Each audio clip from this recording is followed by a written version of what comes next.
সম্মানিত ভিউয়ার্স, ভিডিওর শুরুতে সবাইকে জানাই সালাম ও আন্তরিক শুভেচ্ছা। সম্মানিত ভিউয়ার্স, আমি মোহাম্মদ আশরাফুল আলম।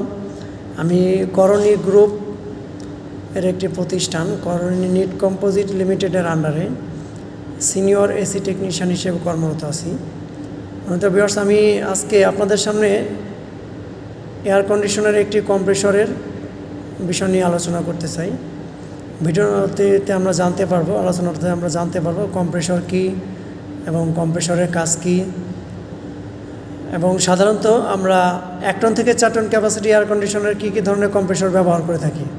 এবং ভিডিওর সর্বশেষে আমি আপনাদের একটি কম্প্রেসরের স্পেসিফিকেশন ডাটা বা টেকনিক্যাল ডাটা সম্পর্কে আলোচনা করব। সম্মানিত ভিউয়ার্স, ভিডিও শুরুর আগে একটু বলে রাখি, আমাদের ভিডিওতে একটি লাইক দিয়ে ভিডিওটি শেয়ার করবেন এবং আমাদের চ্যানেলটিকে সাবস্ক্রাইব করে আমাদের পাশে থাকবেন, যাতে পরবর্তী ভিডিও নোটিফিকেশন খুব সহজে আপনি পেয়ে যান। সম্মানিত ভিউয়ার্স, আমরা এখন মূল আলোচনায় আসি। আমরা সর্বপ্রথম জেনে নিব কম্প্রেসর কী এবং তার কাজ কী। সম্মানিত ভিউয়ার্স, কম্প্রেসর হচ্ছে ইলেকট্রিক মোটরের সাথে সংযুক্ত মেকানিক্যাল ডিভাইস, যার কাজ হচ্ছে কোনো রেফ্রিজারেশন সিস্টেমের লো প্রেশার রেফ্রিজারেন্টকে হাই প্রেশারে পরিণত করে ওই রেফ্রিজারেশন সিস্টেমের কার্যপ্রক্রিয়াকে সম্পন্ন করতে সাহায্য করা। সম্মানিত ভিউয়ার্স, তাহলে আমরা জেনে নিলাম কম্প্রেসর কী এবং তার কাজ কী। এবার আমরা জেনে নিব 1 টন থেকে 4 টন ক্যাপাসিটি এয়ার কন্ডিশনারে আমরা সাধারণত কী ধরনের কম্প্রেসর ব্যবহার করে থাকি। সম্মানিত ভিউয়ার্স, আমরা 1 টন থেকে 4 টন ক্যাপাসিটি এয়ার কন্ডিশনারে সাধারণত 3 ধরনের কম্প্রেসর ব্যবহার করে থাকি। প্রথমে আসি রিসিপ্রোকেটিং। আর রিসিপ্রোকেটিংয়ের ভিতরে আবার 3টি প্রকারভেদ আছে। সেটা হচ্ছে হারমেটিক, সেমি হারমেটিক এবং ওপেন টাইপ। আমরা সাধারণত এয়ার কন্ডিশনারে হারমেটিক টাইপ কম্প্রেসরটাই ব্যবহার করে থাকি। দ্বিতীয়ত আসি আমরা আরেকটা টাইপ হচ্ছে রোটারি টাইপ। আর রোটারি টাইপ সাধারণত 2 ধরনের হয়। একটা হচ্ছে ফিক্সড স্পিড রোটারি টাইপ, আর একটা হচ্ছে ভেরিয়েবল স্পিড রোটারি টাইপ, যেটা সাধারণত ইনভার্টার এয়ার কন্ডিশনারে ব্যবহার হয়ে থাকে। তৃতীয় নম্বরে আমরা আসি স্ক্রল টাইপ কম্প্রেসর, যেটা সাধারণত আমরা ম্যাক্সিমাম ক্ষেত্রে 3 টন থেকে 4 টন 5 টন বা তার অধিক এয়ার কন্ডিশনার ক্যাপাসিটিতে ব্যবহার করে থাকি। স্ক্রল টাইপের 2 ধরনের কম্প্রেসর হয়।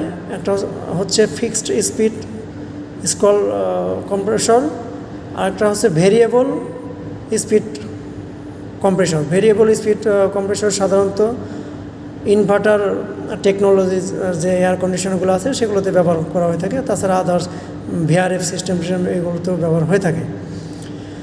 সম্মানিত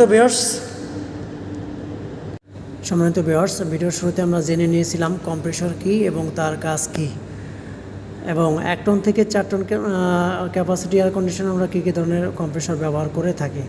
সম্মানিত ভিউয়ার্স, আপনার ভিডিওতে যে কম্প্রেসরটা দেখতে পাচ্ছেন সেটা হচ্ছে 2 টন ক্যাপাসিটি, অর্থাৎ 24,000 বিটিউ ক্যাপাসিটি একটি রিসিপ্রোকেটিং কম্প্রেসর।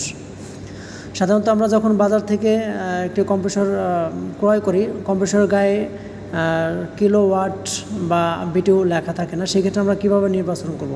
যেমন এই কম্প্রেসরটি আমরা যেভাবে নির্বাচন করতে পারি